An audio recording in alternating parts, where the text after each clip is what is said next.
ஹல்லேலூயா. கர்த்தருடைய நாமம் மகிமைப்படுவதாக. தொடர்ச்சியாக தேவனுடைய வார்த்தையில் ஜெபத்தை குறித்து பார்த்து வருகின்றோம். இன்றைய செய்தி 3வது பகுதியாக இருக்கின்றது. முதல் 2 பகுதி ஜெபத்திலே முதலாவது தாழ்மை உள்ள ஜெபம், அடுத்ததாக மன்னிக்கின்ற ஜெபம், அடுத்ததாக பார்க்க போகின்றோம் ஜெபத்திலே ஜெபம் பண்ண வேண்டிய நேரங்கள். ஜெபம் பண்ண வேண்டிய நேரங்களை குறித்து தேவன் ஜெபத்தின் மூலமாக எங்களுக்கு போதிக்கின்றார். ஆகவே வார்த்தைக்கு ஆதாரமாக மார்க்கின் புஸ்தகம் 1ஆம் அதிகாரம் 35ஆம் வசனம், அவர் அதிகாலையிலேயே இருட்டோடு எழுந்து புறப்பட்டு வனாந்திரமான ஒரு இடத்துக்கு போய் அங்கே ஜெபம் பண்ணினார். அல்லேலூயா. ஆண்டவரே, தகப்பனே, வார்த்தை மூலமாக எங்களோடு பேசப் போகின்றீர். ஜெபத்தை குறித்து எங்களோடு நீ இடைப்படப் போகின்றீர் ராஜா. ஆண்டவரே, சென்ற 2 பகுதிகளிலும் தாழ்மை உள்ள ஜெபம், மற்றவரை மன்னிக்கின்ற ஜெபம் கேட்கப்படும் என்று சொன்னீர். இந்த நேரத்திலும் ஜெபிக்கின்ற நேரத்தை எங்களுக்கு கற்றுக் கொடுக்கப் போகின்றீர். அதற்காக உமக்கு நன்றி ஆண்டவரே. எங்களோடு பேசும், நாங்கள் கேட்கின்றோம், எங்களை தாழ்த்துகின்றோம், உம்மை உயர்த்துகின்றோம். அல்லேலூயா, அல்லேலூயா. அவர் அதிகாலையிலே இருட்டோடு இணைந்து புறப்பட்டு வனாந்திரமான ஒரு இடத்துக்கு போய் அங்கு ஜெபம் பண்ணினார். அல்லேலூயா.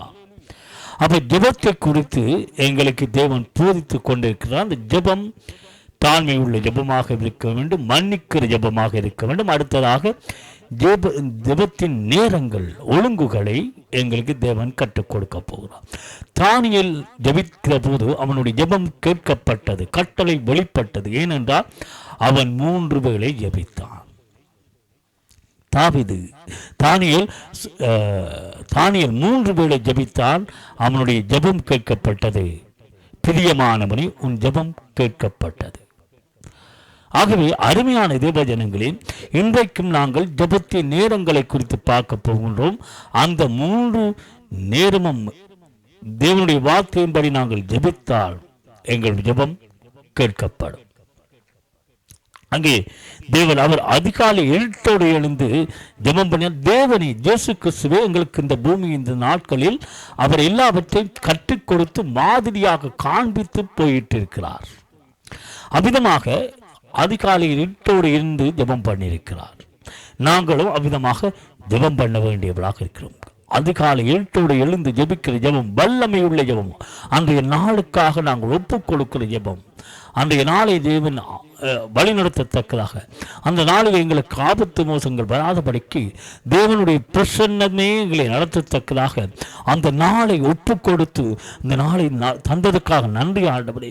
இந்த நாளிலே புதிய ஜீவனை கொடுத்ததுக்காக நன்றி ராஜா. நேர் புதிய கிருபையினால் எங்களுக்கு ஜீவனை கொடுத்ததுக்காக நன்றி ராஜா என்று ஜெபித்து அந்த நாளை தேவனிடம் ஒப்பு கொடுக்க வேண்டும். ஒப்பு கொடுத்து அந்த நாளிலே நாங்கள் அதிகாலை இருட்டோடு சகல காரியங்களை ஒப்பு கொடுக்கும் போது அந்த ஜெபம் தேவனுக்கு பிரியமுள்ளதாக இருக்கின்றது. அவ்விதமாக அருமையான தேவஜனங்களே, ஜெபத்தை குறித்து நாங்கள் பார்க்கணும். அந்த ஜெபத்திலே நாங்கள் இப்போது நேரத்தை நாங்கள் குறித்து பார்க்கின்றோம். அடுத்ததாக மத்தேயு 14ஆம் அதிகாரம் 35ஆம் வசனத்திலே ஒரு ஜெபத்தை பார்க்கின்றோம். 35ஆம் வசனத்திலே 14ஆம் அதிகாரம் மத்தேயின் புஸ்தகம் 14ஆம் அதிகாரம் 23ஆம் வசனம். 23ஆம், அவர் ஜனங்களை அனுப்பிவிட்ட பின்பு தனித்து ஜெபம் பண்ண ஒரு மலையின் மேல் ஏறினார். சாயங்காலமான போது அங்கே தனித்து இருந்தார். அவர் ஜனங்களை அனுப்பிவிட்ட பின்பு தனித்து ஜெபம் பண்ண ஒரு மலையின் மேல் ஏறி சாயங்காலமான போது அங்கே தனித்து இருந்தார். இது பலதரப்பட்ட ஆவிக்குரிய காரியங்கள் இருந்தாலும் அவர் சாயங்கால ஜெபத்தை கற்றுக் கொடுக்கிறார். சாயங்காலம் ஜெபிக்க வேண்டும். அங்கே சாயங்காலம் மாத்திரமல்ல, மற்ற தனிமையிலே நாங்கள் ஜெபிக்க வேண்டும். எங்கள் இருதய கதவை பூட்டி நாங்கள் ஜெபிக்க வேண்டும். அரைக்கதவை பூட்டி என்பது அரைக்கதவை இருதயமாக அந்த கதவை மற்ற சிந்தனைகளுக்கு, வெளி சிந்தனைகளுக்கு, வெளிக்காரியங்களுக்கு நாங்கள் பூட்ட வேண்டும். ஜெபம் தேவனுக்கும் எங்களுக்குள்ளே தொடர்புள்ளதாகவே இருக்க வேண்டும். மற்ற சிந்தனை வரக்கூடாது. அந்தரங்களுக்கு பார்க்கிறதால் வெளியரங்கமாய் காட்சியளிப்பதற்கு உங்களை இதயங்களை அடைத்து ஜபிக்க வேண்டும். வேறு சிந்தனைகளை நாங்கள் வெறுக்க வேண்டும்.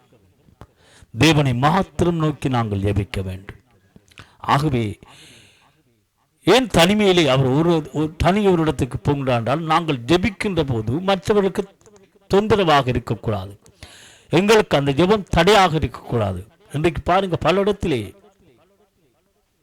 சபைகளும் சில இடங்களில் பூட்டிப்பட்டு விட்டது. காரணம் என்ன? நாங்கள் மற்றவருக்கு தொந்தரவாக இருக்கின்றோம். நாங்கள் ஆராதனை என்று சொல்லிக்கொண்டு அதிகமாக சத்தங்கள் போடுவதனால், குழப்படிகள் ஏற்படுத்தினால் சபைகள் நடத்த முடியாமல் பூட்டப்பட்டிருக்கின்றன. எங்கள் ஜபங்கள், நாங்கள் தேவனை நோக்கி துதிக்கிற துதி, ஜபிக்கிற ஜபம் மற்றவருக்கு தடை ஏற்படுமானால் அந்த ஜபம் கேட்கப்படாது. எங்களுக்கும் தடை வரக்கூடாது, எங்களால் மற்றவர்களுக்கும் தடை வரக்கூடாது, மற்றவர்களுக்கும் அந்த மனசில் ஒரு வெறுப்பு வந்துவிடக்கூடாது. ஆகவேதான் நாங்கள் ஜபிக்கிற போது உள்ளத்தின் ஆழத்திலிருந்து தனிமையில் அவரை நோக்கி ஜபிக்க வேண்டும். நாங்கள் ஒரு இடத்தில் இருக்கின்றோம், அந்த இடத்திலே நாங்கள் வளமையான ஜபம் வைத்து அந்த நேரத்திலே ஜபிக்கத்தான் போனோம். ஆனால் அந்த இடம் எங்களுக்கு சாதகமாக அமையவில்லை. மற்றவர்கள் அங்கு இருக்கின்றார்கள், அவர்கள் இருப்பதனால் அவருக்கு தொந்தரவாகக்கூடாது.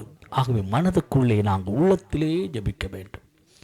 நாங்கள் ஜபிக்கும் போது அவருக்கு அது தொந்தரவாக இருக்குமானால், அவர் அந்த ஜபத்தை குறித்து விசனம் அடைவாரானால் அந்த ஜபம் கேட்கப்படாது. ஆகவே நாங்கள் தனிமையான ஒரு இடத்தை தேடி ஜபிக்க வேண்டும், மற்றவர்கள் தொந்தரவு இல்லாதபடிக்கு ஜபிக்க வேண்டும். அடுத்த ஜபம், மூன்றாவது ஜபம், சாமத்திலே ஜபிக்க வேண்டும், நடுராத்திரியிலே ஜபிக்க வேண்டும். அந்த ஜபம் வல்லமை உள்ள ஜபம், அந்த ஜபம் விடுதலையின் ஜபம், அந்த ஜபம் சிறைக்கட்டுக்களை அறுக்கிற ஜபம். அங்கே பவுலும் சீலாவும் துதித்து ஜெபித்த போது சிறை கதவுகள் அதிர்ந்தன. அப்போஸ்தலரின் 16ஆம் அதிகாரம் 25ஆம் வசனத்திலே நாங்கள் பார்த்தோமானால் அந்த காரியம் சொல்லப்பட்டிருக்கின்றது. அப்போஸ்தலர் 16ஆம் அதிகாரம் 25ஆம் நடுராத்திரிலே பவுலும் சீலாவும் ஜெபம் பண்ணி தேவனை துதித்து பாடினவர்கள் காவலில் வைக்கப்பட்டவர்களை கேட்டுக்கொண்டிருந்தார்கள். சிறைச்சாலையில் அஸ்திபாரங்கள் அசையும்படியாக பூமி மிகவும் அதிர்ந்து உடனே கதவுகள் எல்லாம் திறந்துள்ளது, எல்லோரும் கட்டுக்களும் கலந்து போயிட்டு. அல்லேலூயா.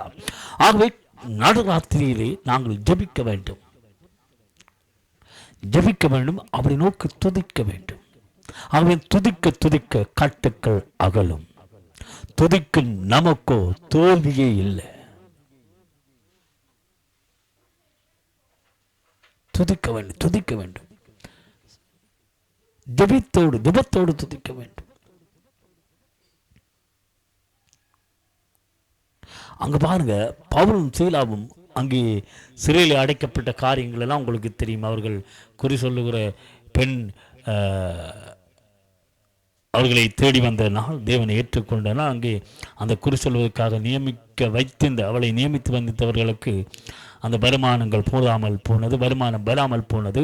அதனால் இவர்கள் இங்கே சுவிசேஷங்களை அறிவித்தால் இதனால் எங்களுடைய வருமானங்கள் தடைபட்டு போயிடுமோ, இல்லாமல் போயிடும் என்பதனால் இவர்களை கொண்டு அடைக்கின்றார்கள் சிறையிலே. அவ்விதமாக சிறையிலே அடைக்கப்பட்டிருந்த போது அவர்கள் ஜெபித்தார்கள், நடுராத்திரியிலே ஜெபித்தார்கள். ஜெபித்த போது சிறை கதவுகள் அதிர்ந்தன, கட்டுக்கள் கலந்தன, அங்கே எல்லோரும் விடுதலை ஆக்கப்பட்டார்கள். ஆகவே அருமையான தேவ ஜனங்களே, தேவன் ஜெபிக்கிற நேரத்தை குறித்து எங்களை கற்றுக் கொடுக்கிறார். அதிகாலையில் இருட்டுடன் ஜெபிக்கப்படும், சாயங்காலத்திலே ஜெபிக்கப்படும், அடுத்தது சாமத்திலே ஜெபிக்க வேண்டும். 3 வேளை இவ்விதமாகத்தான் தானியேல் ஜெபித்திருப்பான்.